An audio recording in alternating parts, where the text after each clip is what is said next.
Selamat pagi semua, saya Wildan Salardiatama dan saat ini saya sedang bersama Ibu Kristina Akbar Tanjung. Ibu boleh disapa dulu Bu. Halo semua Memperkenalkan. penonton. Ibu gimana kabarnya Bu? Baik, Sehat ya? alhamdulillah Nah sehat. sekarang Ibu biasanya kegiatannya apa aja sih Bu? Kegiatanku itu yang utama tentu di keluarga ya, karena Pak Akbar Tanjung sudah usia 80, jadi perlu pendampingan yang lebih. Dan sama juga walaupun saya anak-anak sudah menikah, tapi masih ada satu anak yang belum dan punya karir politik, jadi saya juga ngikutin ya. Tapi saya sendiri di luar itu, saya itu banyak ini kepedulian pada budaya. Jadi saya tuh punya kegiatan lah gitu ya. Terus juga di yayasan lain, terus juga di Yayasan Pak Akbar Tanjung itu ada yayasan pendidikan di Sibolga. Jadi cukup padat saya. Karena ya itulah ketika kamu mempunyai ya berarti kan harus dirawat ya, ya itulah dijaga, dikembangkan, itu saya kesibukannya. Kalau Ibu sendiri kan, Ibu kan juga kecimpung di dunia politik ya Bu ya. Ya. Tapi yang saya lihat itu Ibu lebih ke arah budayawannya itu Bu ya. Ibu kalau boleh cerita kenapa sih Ibu lebih condong ke arah budaya? Ya, awalnya gini, kita tuh punya panggilan ya sejak kecil gitu, ada kepedulian gitu ya. Nah memang kepedulian itu macam-macam, kemana kita arahnya, semua yang ingin membantu. Ingin membantu itu bisa disalurkan ke politik, ke partai, kegiatan-kegiatan positif gitu ya. Nah ketika makin besar itu saya kok seneng sejarah. Itu ya, sejarah itu ya bagian dari budaya ya. Dan saya masih ingat, kita semua harus tahu betulnya apa itu definisi budaya. Yang saya ingat adalah Profesor Kuncharaningrat. Budaya itu adalah cipta, karsa, rasa manusia yang membedakan kita sama binatang. Jadi saya juga ingat pelajaran SMA itu adalah manusia adalah binatang yang berakal budi. Itu kalau nggak salah menurut Sigmund Freud ya. Bedanya kalau binatang itu kan nggak ada akal, nggak ada budi ya, jadi insting. Jadi akal inilah, pikiran inilah yang membedakan kita punya. Dan kembali ke masalah definisi budaya, itu termasuk pikiran. Makanya kita itu perlu buku. Perlu karya-karya sastra karena kita membaca pikiran-pikiran orang-orang besar agar kita berpikir hebat, berpikir tinggi, bercita-cita tinggi. Itu pikiran yang dibaca seperti yang definisi Kuncharaningrat tadi ya, yaitu karsa itu kehendak, cipta creation, jadi dari akal kita bisa mencipta, cipta, karsa dan rasa manusia. Itu jadi itulah budaya itu, maka ada yang benda dan tak benda ya kan. Jadi makin di situ saya melihat budaya itu begitu penting, luar biasa sebagai karakter manusia, karakter sebuah warga, karakter masyarakat. Kalau dulu kita ingat ada kata nation character building. Untuk membangun bangsa itu diperlukan karakter-karakter yang baik. Jangan kita menjadi karakter manusia yang cepat menyerah. Jangan kita mempunyai karakter yang kerjanya mengeluh atau negative thinking. Setiap ada kebijakan atau pemimpin baru atau apa itu bangga mengoreksi terus di negatif. Nah itu yang kita harus balik. Justru kamu melihat bagaimana kepositifan sebuah instansi kepemimpinan ataupun sebab tidak mungkin sesuatu itu sempurna ya, tapi kalau kita melihat dari positifnya maka orang juga karakternya semakin percaya diri. Jadi itulah pentingnya budaya itu, yaitu salah satunya adalah cara berpikir. Cara berpikir itu di buku dan juga sejarah, karena saya senang sejarah. Kebetulan saya senang sekali arsitektur gitu ya. Jadi sebab kalau arsitektur itu melihat sebuah masa.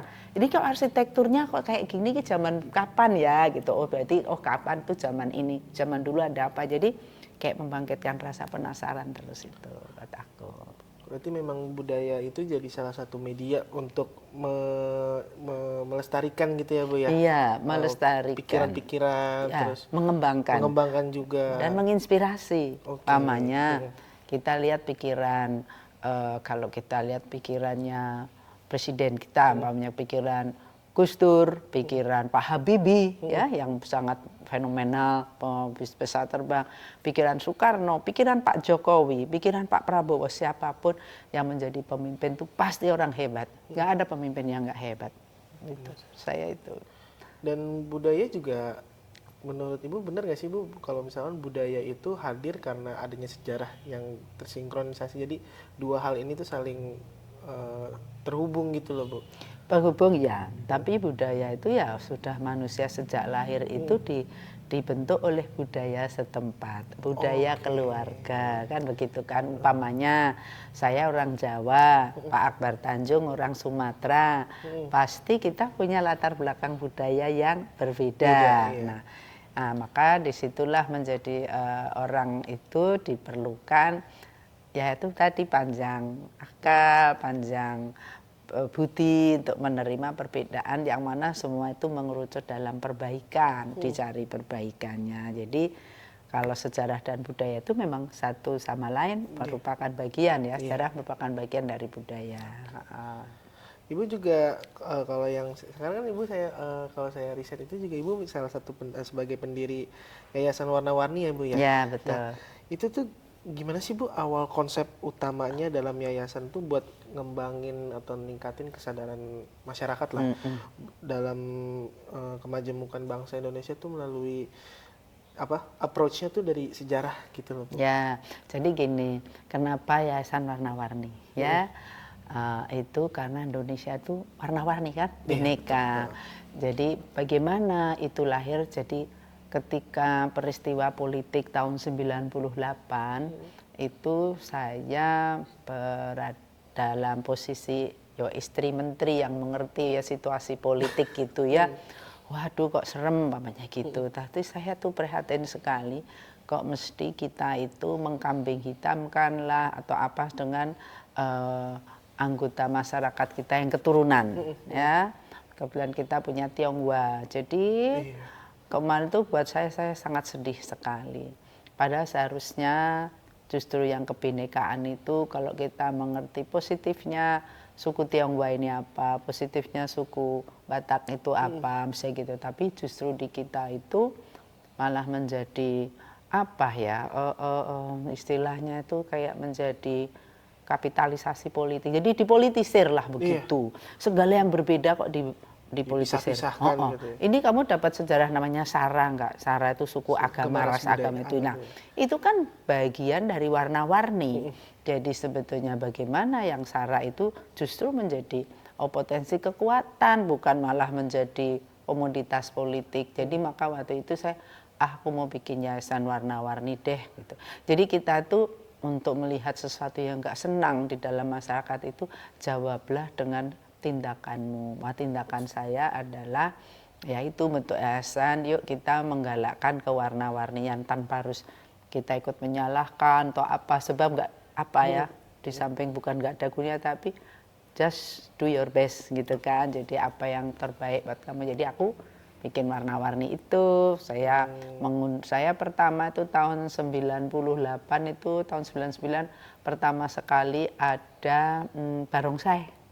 Pak itu presidennya Pak Habibie, Pak Akbar Tanjung jadi Mensesnek, hampir nggak boleh main tuh karena ya selama ini kan hampir tidak ada waktu itu barongsai ya, karena banyak sekali kita larangan zaman dulu. Kamu belum lahir. Belum, Bu. Aku 2003. Iya itu dia.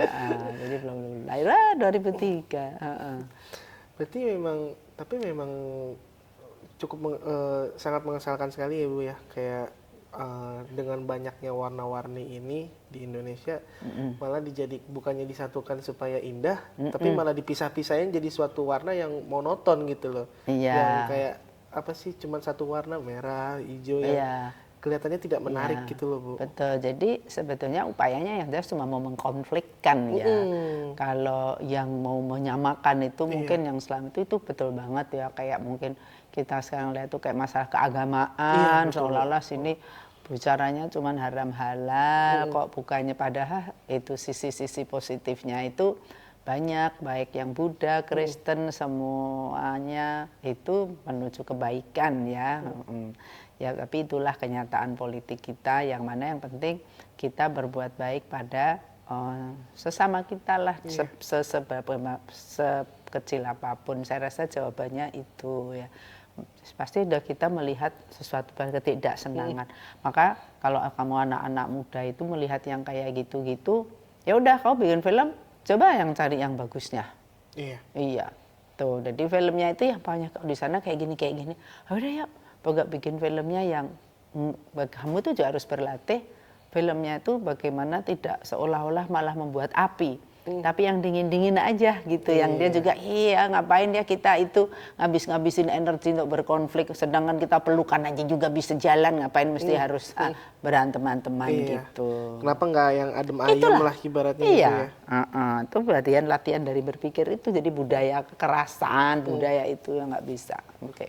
Nah, kayak Bu, kan Ibu juga sekarang kan menjadi salah satu sosok yang punya peran penting banget nih Bu buat mempromosikan budaya Indonesia nih, ya kan? Terima kasih. Tapi gimana sih Bu menurut tanggapan Ibu tuh kalau tanggapan, pandangan terus harapan Ibu buat generasi-generasi muda nih Bu yang apa namanya buat ngelestariin sama ngapresiasi warisan budaya, karena menurut aku tuh apa namanya generasi muda zaman sekarang ini kayak apa ya, mereka tidak tahu mana yang benar-benar itu adalah warisan atau budaya asli Indonesia. Kayak aku waktu itu lihat di TikTok ada yang namanya kebaya crop top atau kebaya Korea gitu, kata aku tuh kayak lucu ya. ah, kok kebaya Korea kan konsep kebaya kan apa namanya ibaratnya kayak dress gitu ya, bukan yang di crop top, bukan gitu. Itu Aku malah baru tahu crop top. ada Bu, kalau Ibu cari TikTok gitu ya. bener itu kayak saya apa nggak habis pikir Bu, bener. Iya ya, tapi memang gitu loh Dek, Nak ya, begitulah konsekuensi dari sebuah perkembangan teknologi yang mana istilahnya menjadi mass culture ya.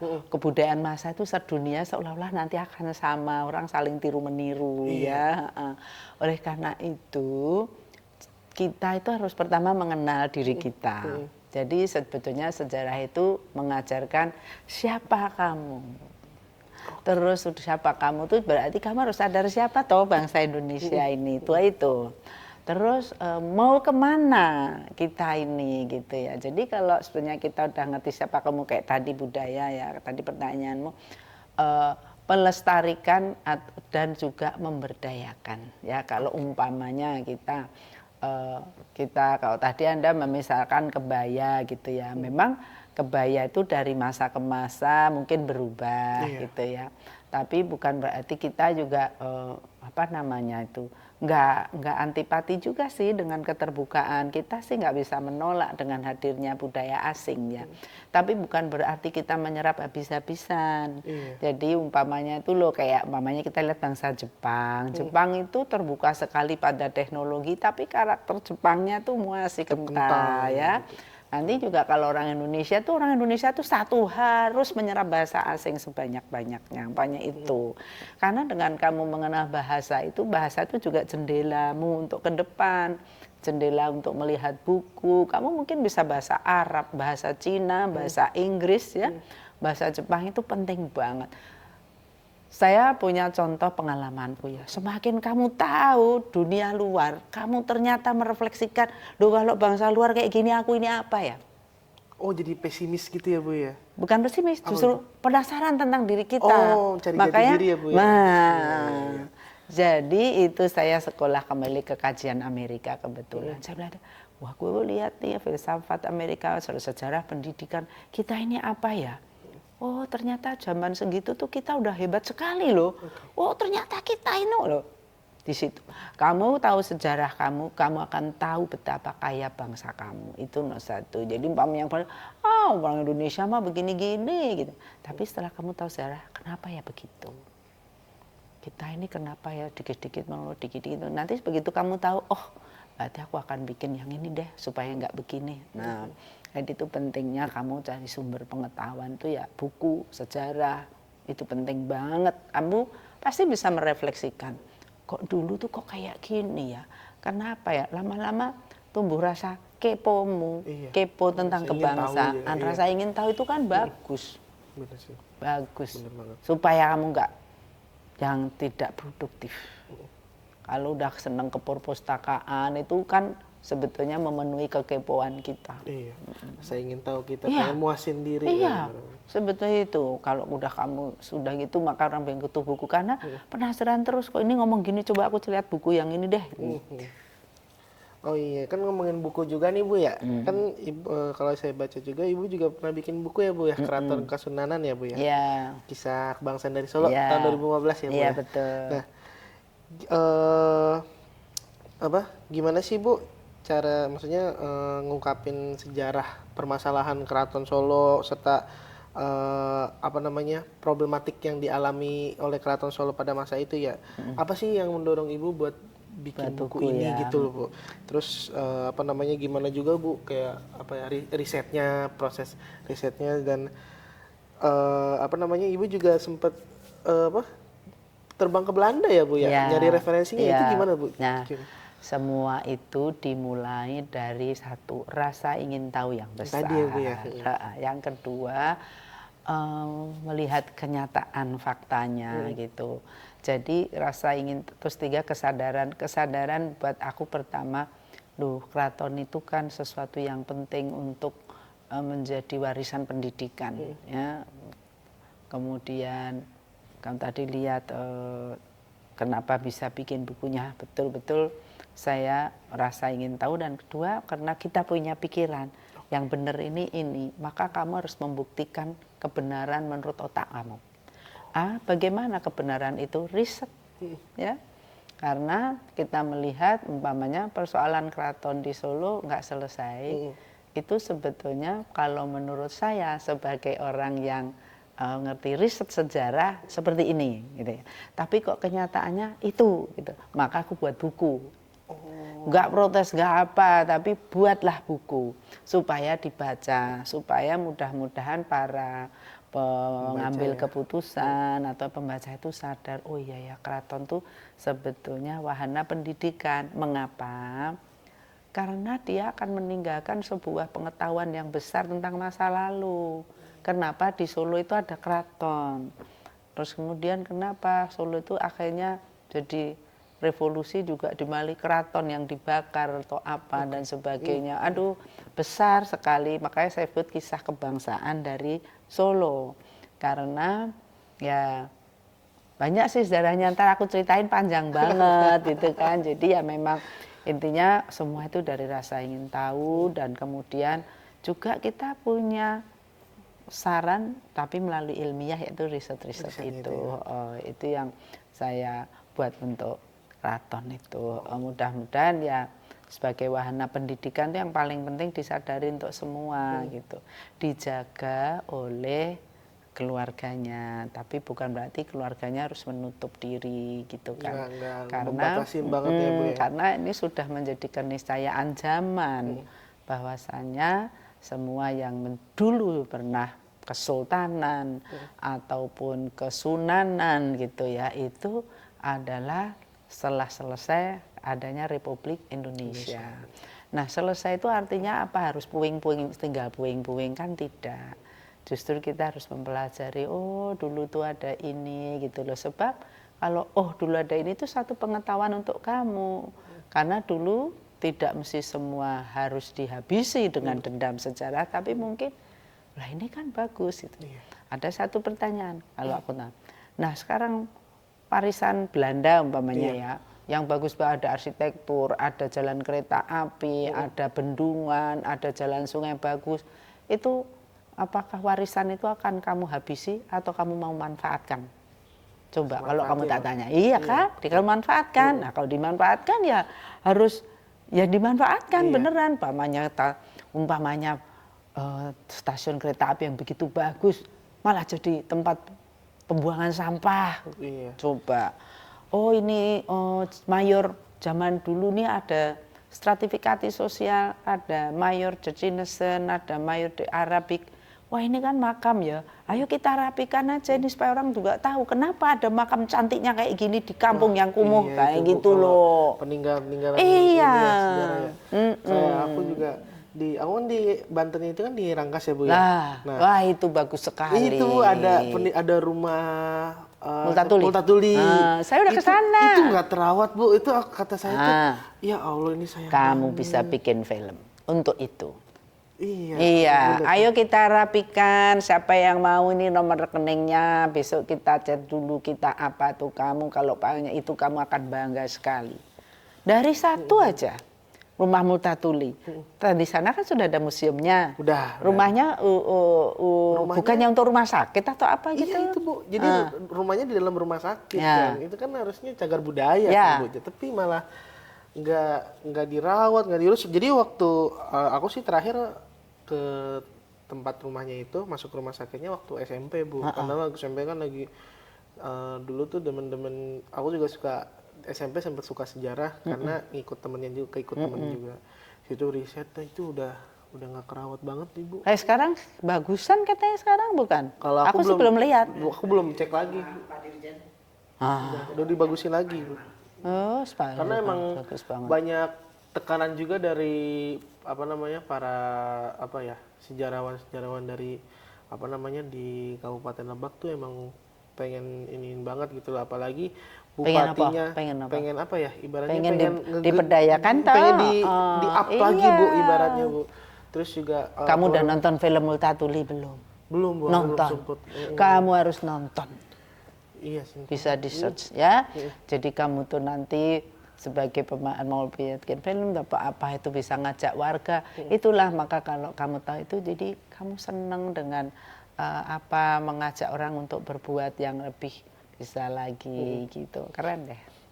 Itu emang maksudnya kan iya ya, Bu ya. Kayak pemerintah setempat juga di Kabupaten Lebak, dia kenapa bikin museum Multatuli karena emang pengen memberdayakan gitu. Ya, museumnya tuh harus dijadikan inspirasi ya, karena sebetulnya di situ tuh bahwa perubahan tuh dimulai dari buku atau pendidikan. Ya, kalau kamu tuh nggak berpendidikan, dikasih nasihat itu nggak bisa dicerna dengan baik salah satunya, tapi malah marah, tersinggung, malah nanti gitu loh. Buku atau apa itu belajar berpikir. Kan ada kata-kata pikirannya emang sempit tuh, gitu kan? Iya. Pikirannya dia tuh panjang, bijak kan gitu. Nah, berpikir itulah budaya. Salah satu budaya. Siap. Terus juga kan kalau Ibu kan sebagai penulis buku juga nih, Bu, tentang keratonan sama kasunanan ini kan.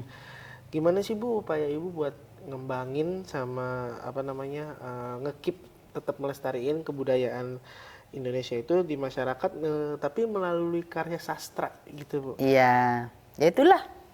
Buku itu kan nggak habis di masa ya. Jadi yang paling penting adalah ketika kamu ingin berbuat sesuatu karena kehendak hatimu, bukan karena ingin ngetop, bukan karena ingin dipuja-puji, bukan karena tapi makanya saya karena kebetulan saya dekat dengan keluarga keraton itu, jadi saya merasa sedih. Maka saya aku mau bikin buku aja lah, mudah-mudahan bukuku dipahami umpamanya gitu, mudah-mudahan nanti dari orang mengerti atau paham yang tadinya bersikap menjadi lebih baik gitu kan, tadinya mungkin bersikap keras bisa lunak. Jadi saya memang tujuannya itu untuk membuat buku itu supaya bisa untuk orang banyak. Mati sampai 1000 tahun kalau kertasnya nggak dimakan rayap kan masih abadi itu. Ada pepatah Cina bagus sekali. Waktu itu saya ke sana. Dia bilang gini, masa lalu itu masa depan. Coba tuh. Ternyata dia lihat masa lalu itu kalau di Cina karena udah punya huruf yang sama, buku 1000 tahun yang lalu itu bisa dipelajari anak sekarang. Aku kemarin baru lihat film tentang penggalian. Itu ada museum tentara di bawah tanah. Itu karena ada bukunya. Gitu ada bukunya, dilihat-lihat betul, di bawah tanah ada. Nah, lokasinya tertulis ya, coba toh itu karena buku. Jadi memang itulah kehebatan buku itu. Tadi kalau pertanyaanmu itu apa tadi, kenapa aku bisa nulis buku itu ya, maunya ya memang begitu ya. nulis buku itu tantangan sih, walaupun saya tadinya nggak bisa atau apa, tapi niat aku pengen buat sesuatu gitu. Karena Nulis ada keinginan. karena ada keinginan, karena ada kepedulian, maka itu kita bisa. Kalau yang jadi fokus utama di buku ini tuh apa Bu sebenarnya Bu? Di Keraton Rumah itu? Budaya Keratonan ini Bu? Kalau Rumah Budaya Keratonan ini, saya lain itu buku ya. Tadi mungkin jadi dari buku itu saya buat galeri. Oke. Karena aku tahu orang nggak suka buku. Ini udah menurun ya Bu ya? Iya, jadi akhirnya apa yang dalam buku itu saya bekerja sama dengan orang seniman dari IKJ, bagaimana dari buku divisualkan secara secara menarik, jadi orang tahu gitu loh. Jadi tak ceritakan di dalam galeri itu ada 7 ruangan, ada pendahuluan, terus ada ruangan khusus, dari mulai zaman 1700 tuh di Batavia sampai Multatuli. Dari Multatuli politik etis sampai revolusi. Terus jadi Solo sekarang. Nah, jadi itu tak dilihat yang seru-seru aja, jadi supaya masyarakat ini ya bukunya Puninato Sejarah Keraton dan Revolusi itu dari situ gitu. Ibu juga teman SMP awal dari Bapak Presiden ya Bu ya? Oh iya, Pak Jokowi. Itu gimana ceritanya tuh Bu? Menarik kayaknya nih Bu. Itu menarik. Pak Jokowi itu orang hebat menurut saya. Pak Jokowi ini jadi wali kota ketika saya sebagai istri menteri itu udah selesai ya, jadi istri pejabat tinggi ya. Jadi saya memang ingin berkarya di Solo karena karena itu tadi, karena saya tahu sejarah, jadi saya merasa kaya sekali pikiran saya tentang Solo itu gitu ya. Solo itu sebetulnya gitu. Maka tagline Pak Jokowi, Solo masa lalu ada masa depan, karena masa lalu itu indah sekali. Jadi ingin tata kota, terutama ya Pak Jokowi ingin dirapikan kembali tata kotanya. Sebab dulu itu kumuh, ada prestasi fenomenanya Pak Jokowi itu dimulai dengan bisa memindahkan daerah kumuh dengan sesuatu yang amat baik, jadi ada solusi. Nah, sejak saat itu Pak Jokowi terus memulai sesuatu yang mana ya itu tadi Pak Jokowi itu vidi visi. Saya lihat, saya datang, saya kerjakan, dan I win. Itu top. Tapi itu memang karakter beliau pekerja keras ya, saya melihat ya, dan tidak jaim. Enggak sih Bu, emang enggak. Itu dia, makanya beliau tuh sangat terbuka. Sebetulnya menurut Pak Jokowi itu saya melihat tidak meremehkan orang, sehingga siapapun yang berpendapat dia dengarkan, dia kumpulkan, ini baik, dia kerjakan. Jadi ya pemimpin begitu. Nilai lagi ya. Lah iyalah pasti beliau beliau resapi, beliau pertimbangkan dan sebagainya. Jadi ya menurut saya dia memang pemimpin hebat. Dan saya bangga kalau Pak Jokowi bilang, Bu Nina tuh teman saya, senang sekali. Presiden gitu loh punya teman. Ada kebanggaan Bu. Iya, ya. Kalau hubungan ibu tuh gimana sih Bu? Hubungan ibu sama Bapak Jokowi itu mempengaruhi Bapak melalui karya-karya budaya yang ibu hasilin gitu Bu? Nggak ada. Kalau saya kebetulan karena di Solo Pak Jokowi wali kota baru berapa bulan, jadi kayaknya itu pas ya. Artinya saya banyak kegiatan, Pak Jokowi juga baru, dan menjadi juga sesuatu bersejarah menurut saya itu karena waktu saya bikin sebuah karya Kampung Batik ya, Kampung Batik itu saya hidupkan Bu Megawati sebagai ketua umum partai itu datang lengkap dengan putrinya, dengan anggota dewan ya Pak Cahyokumolo dan beberapa menteri gitu, dan sukses sekali pemberitaannya banyak. Jadi memulainya juga dari satu kerja bareng di mana Pak Jokowi sebagai wali kota, dan disitulah ya beliau merasa ya berkesan bahwa semua itu dimulai dari yang ada. Jangan mengada-ada. Yang ada itu kalau menurutnya memang ada potensi, ya potensinya itu dikembalikan. Beliau senang.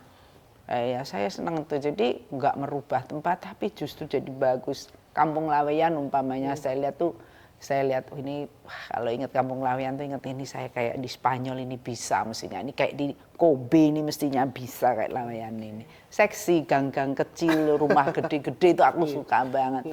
Iya itu ya makanya aku suka dan semuanya berdagang gitu loh. Dan rumahnya tuh cakep-cakep banget. Jadi waktu itu jadi makanya menjadi juga apa ya para awak media pun senang melihat itu, jadi nggak mengada-ada. Itu jadi awal tadi ya bekerjanya dengan Pak Jokowi begitu dan ya teruslah sampai sekarang beliau menjadi gubernur, menjadi presiden, ya luar biasa. Itu apa namanya? Kalau boleh tahu waktu sekolah itu tuaan ibu apa tuan? Tuan aku. Tuan ibu. Oh berarti Ya. ibu Pak Jokowi seniornya ya bu ya? Senior ya. Jadi kita satu sekolahan, Pak Jokowi sama adik saya. Kemudian juga Pak Jokowi anak-anaknya di situ. Kakak saya menjadi ketua komite sekolah juga sama Pak Jokowi. Jadi dan iparnya Pak Jokowi itu yang menangani bisnisnya Pak Jokowi itu teman SD, SMP, SMA sama saya. Jadi dekat banget. Terus juga dari iparnya Pak Jokowi itu masih bersaudara juga dengan ipar saya. Oh alah. Iya, jadi ya alhamdulillah seneng beliau dari keluarga yang sederhana tapi kembali karakternya ya karakter sebagai seorang pemimpin itu semua ada di Pak Jokowi. Berani, percaya diri, kerja keras. Kamu nggak berani ya paling cuma punya pikiran doang. Iya, nggak berani diungkapin akhirnya ya nggak berani dikerjakan. Udah jadi iya, nganggur ibaratnya ya, diungkapin. jadi nggak terrealisasi. Ya. Oke Bu, ini mungkin pertanyaan terakhir ya Bu. Ya. Aku sih ngelihatnya dari fenomena apa ondel-ondel ya Bu ya.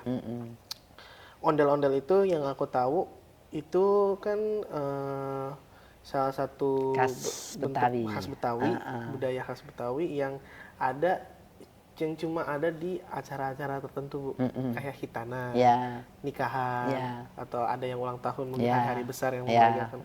Cuman sekarang ondel-ondel itu malah menjadi sumber apa ya pencarian mata uang yang apa kayak untuk ngemes itu. Iya.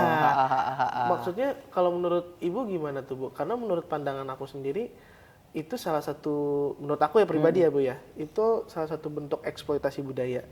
Kalau menurut aku. Kenapa begitu? Karena yang mengeksploitasi siapa? Ini Bu yang orang ini, yang pengamen ini. Iya, maksudnya gimana ya? Secara nggak sengaja dia apa namanya ibaratnya tuh ini kan ondel-ondel ini menurut aku salah satu bentuk budaya yang ibaratnya jatuhnya sakral ya Bu ya, karena ada di hari-hari sebetulnya itu kan prestis kok menjadi malah buat pengamen. Iya, itu Bu kenapa gitu. sih Bu maksudnya menurut Ibu pandangan Ibu gimana tuh Bu? Tapi sebetulnya secara sejarahnya ondel-ondel dulu tuh begitu gitu. Oh, begitu ya. Tapi karena ciri khas gitu. Tapi untuk sekarang kan nah itulah. Karena waktu itu berubah, mestinya tidak boleh dong dipakai untuk pengamenan. Iya. Karena itu kan buat menjadi ciri khas suatu istilahnya seremonial. Seremonial, iya betul. Ya, jadi tapi kalau ondel-ondel ini kan yang jalan menakuti anak-anak itu kan. Kalau untuk yang seremonial kan ininya apanya itu yang khas Betawinya itu. Bukan ondel-ondelnya loh sebetulnya ya. Kalau aku lihat sih kalau yang untuk seremonial resmi-resmi. Paling dia cuma untuk di depan. Iya. Ya mungkin berarti kita besok harus menyambut mungkin untuk seremonial mungkin bukan ondel-ondelnya tapi tarian Japongnya. Oke. Iya sih ya, yang bikin ya, itu yang oleh karena itu kembali lagi kepada budaya, sejarah.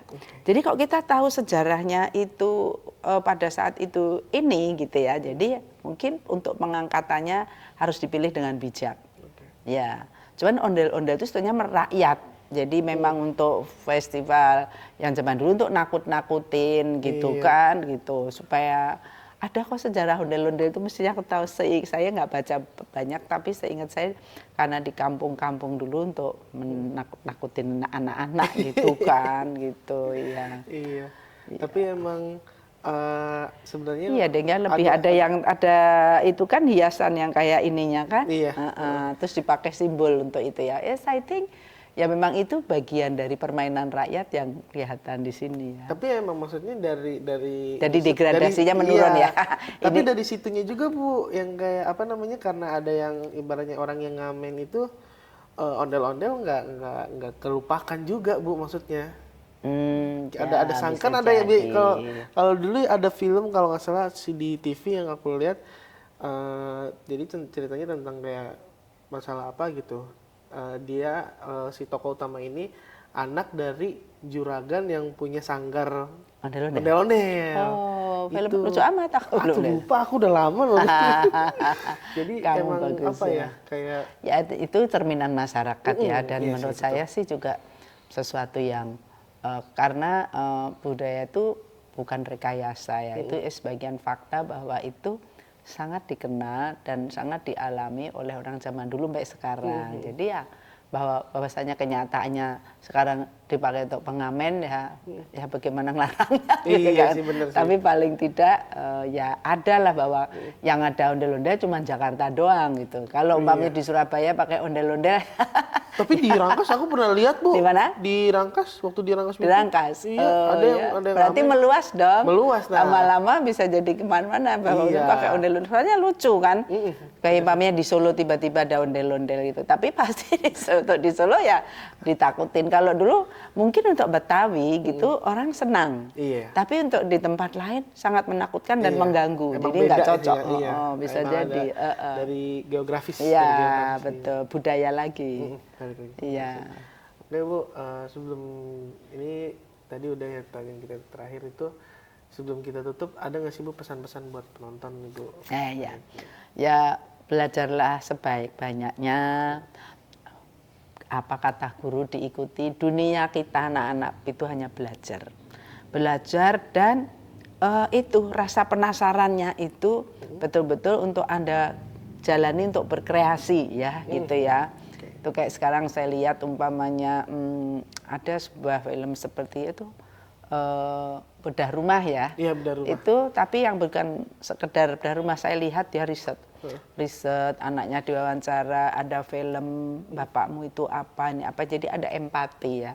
Dari empati itu Anda punya bersyukur, betapa bersyukurnya kamu bisa sekolah, kamu punya orang tua, dan untuk itu kamu harus menghargai orang-orang seperti itu, dan betapa apa ya, sebagai seorang pencari kelapa atau pencari ikan hidup cuman seperti itu gitu ya. Jadi di situ ya kalau kamu sebagai orang yang mau film tak apa bisa empati sehingga kamu bisa membantu atau ya banyak hal ya yang bisa atau positif sehingga kamu yang tadinya selama ini berperasaan cuek, nggak jelas, sekarang kamu punya rasa wisdom, peduli.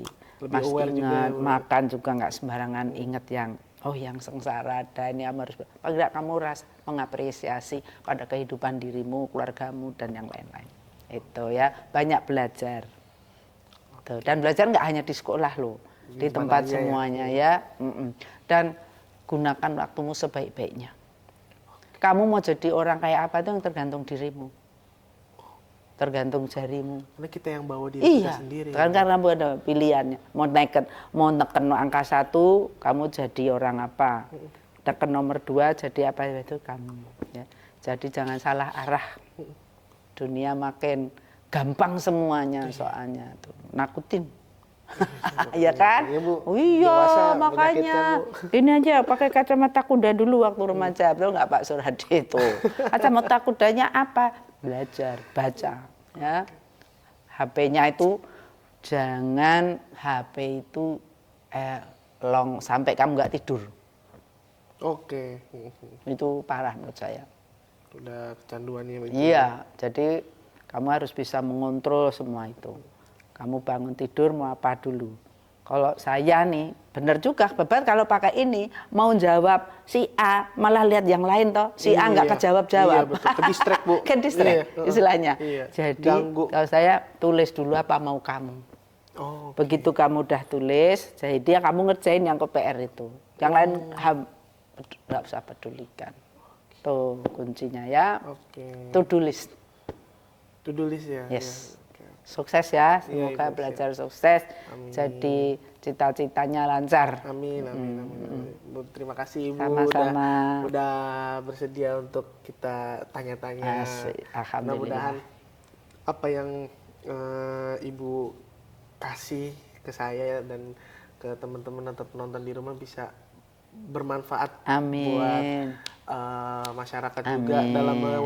khususnya dalam mewariskan budaya Iya, dan betul. melestarikan budaya kita juga ya Bu ya. Betul. Oke, terima kasih Ibu. Eh, saya cukup sekian dari saya selaku Wildano Selatyatama selaku pewawancara. Terima kasih. Assalamualaikum warahmatullahi wabarakatuh. Waalaikumsalam warahmatullahi wabarakatuh.